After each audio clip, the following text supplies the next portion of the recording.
Ready ako, oh. Aray ko. Ay. Aray, may pote. Kukuhanin ba kita? Pagbalik ko na lang. Ilalagay kita dito.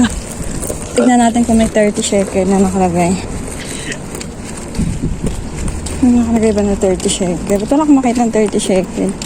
Ay, yun meron. Pag kasi may nakalagay na 30 shekel na bebenta, ito mga sisi. So, dito ko siya ilalagay. Para pagbalik ko, kukuhain ko dyan. Diyan ka.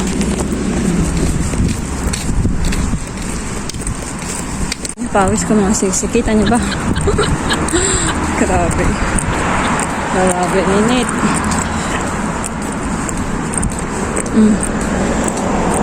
Diba? Ano yung aking dalaw? Bote. Pinatapon siya dito sa daanan, dito sa paggilid-gilid dyan. At ano na ito, mga dos na to. Dos na.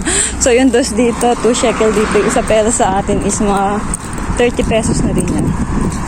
Kasi ang piso ay 15. Diba? So ito is puno ng olive.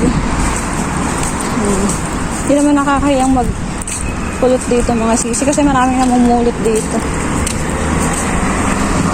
May iba nga namumulot ng bote sa basurahan naman. Mga nakasasakyan pa yung mga sisi. Kinukuha nila dun sa tapunan ng bote. Yung mga nabebenta. Hindi naman kasi lahat ng bote dito nabebenta.